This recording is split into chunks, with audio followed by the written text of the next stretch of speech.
Salut, Salut l'équipe! salut. Salut. Salut tout le monde! Est-ce qu'on peut se caler sur ce qu'on va faire pour Numérical? Ouais. Une Bah ouais, idée? moi je pense qu'il faut faire un truc plutôt cool parce que quand même ça s'adresse à des collégiens. Donc je sais pas, Mehdi, t'as une idée de ce qu'on pourrait faire? Ouais, bah, à la rigueur, si on pouvait partir d'un élément un peu commun et chacun intervient par rapport à ses missions et ses domaines de compétences. Donc, par exemple, Marie, elle part d'une photo, elle va la prendre. Toi, tu la retouches. Ghislain, il anime. Moi, je fais le montage vidéo un peu final. Marie Ouais. G, elle peut publier sur les réseaux, etc., quoi, dans Ouais, l'idée. Ok. ça me va. Bon, bah, Ça marche. Je m'occupe de bon. la photo. Allez, Ça roule, on bon, part bonne là-dessus. journée. Ciao. Oui. Salut.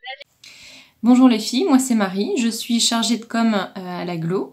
Le rôle du chargé de com, c'est de fournir les contenus aux graphistes, aux développeurs ou aux monteurs pour pouvoir produire les outils de communication. Donc là, pour le coup, vous allez voir qu'on a choisi de faire une photo que j'enverrai ensuite à Hugo, notre graphiste.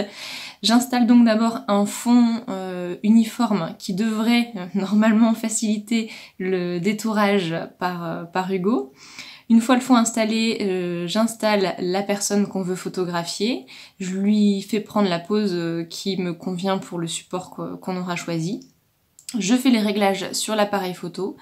Je m'assure que la lumière est suffisamment bonne ou au moins suffisamment présente pour que l'image soit assez bonne pour être retouchée. Et puis j'envoie ça ensuite à Hugo, le graphiste, qui va vous expliquer comment il continue. Salut, moi c'est Hugo. Donc moi je suis le graphiste à la Glo. Je fais les magazines, les affiches, les flyers, les invitations, etc. Donc comme vous avez pu le voir avant, Marie m'a envoyé une photo qu'elle a faite. Du coup, moi, je vais juste la retoucher, je vais essayer de la rendre un peu plus présentable. Bon, voilà, c'est parti. Donc d'abord, on va retirer le fond noir de mon collègue. Donc vous voyez, lui, il est au milieu. Donc on va retirer toutes les zones noires qu'il y a à l'arrière. Donc voilà, ça prend un peu de temps, c'est un peu fastidieux. Donc là, j'ai accéléré un peu. Si on veut que ça soit vraiment très propre, on va beaucoup plus lentement. On essaye d'être un peu plus propre. Et du coup, derrière, on va obtenir une transparence. Donc derrière cette transparence, on va pouvoir mettre ce qu'on veut derrière mon collègue Abdou. Donc voilà, on recadre un petit peu pour pouvoir laisser la place. Donc là, je vais peut-être d'abord refaire une retouche parce qu'il était un peu sombre. Donc voilà, ça va assez vite. On remet un peu de couleur. Euh, on améliore un peu la qualité d'image, quoi. Donc voilà, là, il est tout beau. Donc on va essayer maintenant de mettre une image en fond. Donc j'aime les licornes. Donc je recherche sur Google les licornes. Je trouve une image qui me plaît et je l'importe dans Photoshop. Donc elle est superbe, hein, cette image, hein, quand même, hein. Donc je fais passer mon image derrière. Je redimensionne pour que ça soit un peu plus visuel. Voilà, c'est pas trop compliqué ça. Et derrière, bon, je me dis, il faut être un peu plus professionnel. Donc au lieu de mettre des licornes, vu que c'est pour le boulot, on va peut-être mettre un fond uni, un fond vert pastel un peu. Mais bon, allez, pour se marrer un peu, je vais quand même lui mettre des oreilles de lapin. Je pense que des oreilles de lapin, ça va bien lui aller. Donc voilà, je vais chercher l'image. Pareil, je l'importe à l'intérieur de Photoshop après une petite retouche pour laisser la place à ses oreilles. Donc voilà, je retire un peu la transparence qu'il y avait sur les oreilles. Le but c'est de recouper et de faire passer derrière les oreilles de mon collègue. Voilà, j'élimine un petit peu, je fais ça vite, j'accélère un peu le truc. Voilà, on a les oreilles. Après, derrière, je vais essayer de couper chaque oreille, voilà, une par une. Et après, ça, je vais l'envoyer à mon collègue Ghislain. Et en fait, mon collègue Ghislain, il va aller l'animer, peut-être aller le mettre sur le site internet. Voilà. Donc voilà, bah c'est fini pour moi. Donc je vais envoyer à Ghislain. Et bah à la prochaine. Salut! Bonjour à toutes. À l'agglomération, je suis chargé du développement des plateformes web. Et aujourd'hui, dans cette vidéo, vous allez voir l'intégration d'une petite animation faite avec les éléments que vous avez vus précédemment. Donc on va récupérer les éléments, les images qui ont été faites avant, puis on va les intégrer à notre page web. Donc on va d'abord intégrer l'oreille gauche, puis on va intégrer l'oreille droite. Et enfin, on va mettre le personnage qui nous intéresse. Donc là, on va recharger la page. Vous voyez en bas à droite. On se rend compte que les éléments sont mal positionnés, donc ce qu'on va faire, c'est qu'on va les replacer légèrement pour qu'ils aient une cohérence. Donc là voilà, on a cette cohérence-là, les oreilles sont bien positionnées avec le personnage. Et maintenant, ce qu'on va faire, c'est qu'on va rajouter les animations sur les oreilles. Donc ce sera des animations, on va mettre 2 secondes d'animation, et on va lui dire qu'elles sont infinies et qu'elles vont dans un sens puis dans l'autre.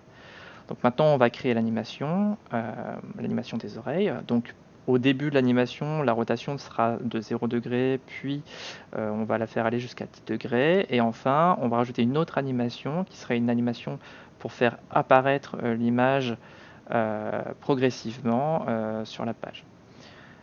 Donc pour ça, on va mettre au début, l'opacité de l'image sera de 0 et à la fin de l'animation, l'opacité sera de 1.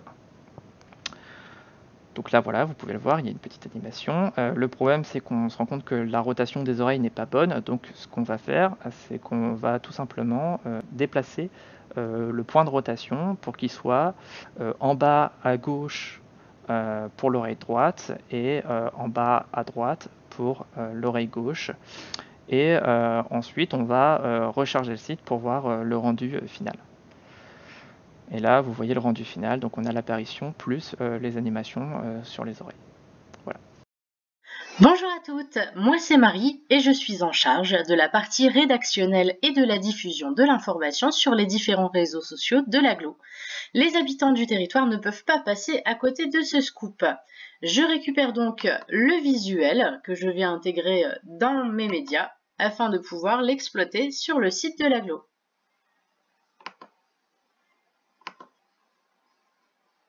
Une fois que c'est fait, je retourne sur mes articles afin de pouvoir éditer cette grande nouvelle. J'y ajoute mon titre,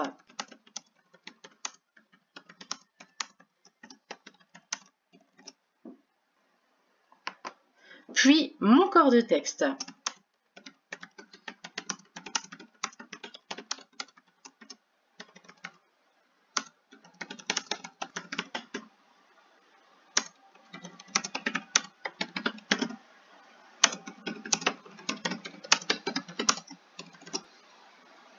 J'y mets des petites balises pour le passage à la ligne.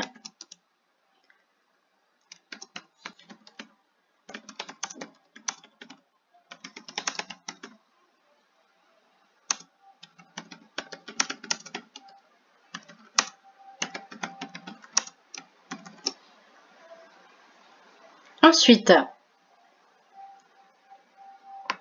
je choisis la catégorie de mon article. J'y ajoute des petites étiquettes pour que ce soit plus facilement trouvable sur les moteurs de recherche.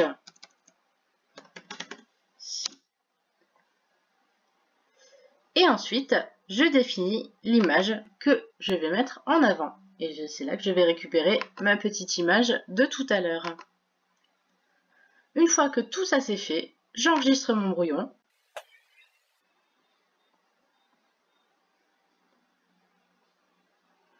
Ça me semble plutôt pas mal. Donc une fois que mon article sera validé par ma hiérarchie, je pourrai le publier et diffuser l'information sur Facebook, sur Twitter ou encore sur l'Instagram de l'Agglo, et ça en fonction de l'âge par exemple, pour toucher le plus de cibles différentes possibles. Voilà, merci. Bonjour à toutes. Alors moi à l'Agglo je suis en charge du montage vidéo.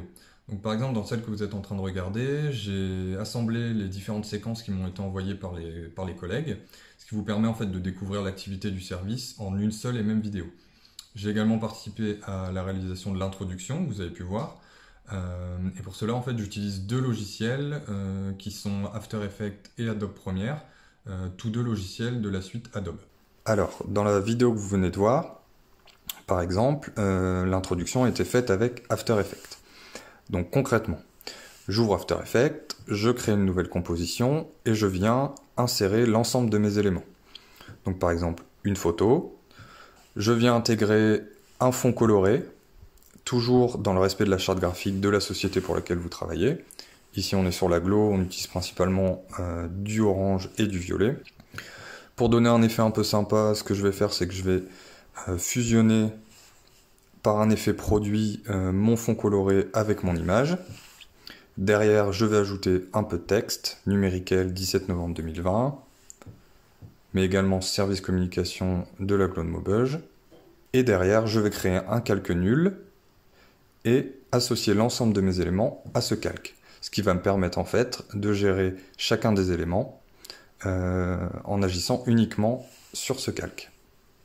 Donc par exemple, je modifie la position, je dis à 0 secondes, je veux que tous mes calques soient à telle position, et à 1 seconde, je veux qu'ils soient à cette position. Derrière, pour ajouter un peu de dynamisme, je peux également ajouter ce qu'on appelle une expression. Donc par exemple, je voudrais ajouter un petit effet rebond. Il y a une expression toute faite qui existe, qu'il y a simplement à intégrer ici dans le logiciel. Donc voilà, c'est simplement une suite de formules qui permet en fait de gérer directement l'effet. Et derrière, je peux également ajouter des effets indépendamment sur chacun des éléments. Donc par exemple, sur le titre Numériquel, je vais ajouter un effet machine. Sur service communication de l'agglo de Maubeuge, je vais ajouter un effet fondu, simplement en jouant sur l'opacité. Opacité 0% qui devient opacité 100%. Une fois que j'ai tous mes éléments, que j'ai ajouté mes effets, il ne me reste plus qu'à exporter ma composition. Donc exporter, ça veut dire mettre dans un format qui va être exploitable derrière pour utiliser mon deuxième logiciel. Donc je peux exporter ma composition en MP4 ou en MOV. Voilà. Et derrière, j'utilise le second logiciel qui est Adobe Premiere Pro et qui va me permettre en fait d'assembler ensemble les séquences. Donc j'ouvre Adobe Premiere Pro et je récupère mon introduction que je viens mettre au tout début de ma séquence. Voilà. Tous les collègues en attendant m'ont envoyé la partie de leur vidéo. Moi derrière je viens assembler l'ensemble de ces séquences. On peut ajouter des fondus entre chaque séquence pour que la transition soit un peu plus propre. Je vérifie que le son est satisfaisant. Et une fois que tout est assemblé, il ne me reste plus qu'à exporter le contenu pour un format qui va ensuite être lisible, par exemple sur le web.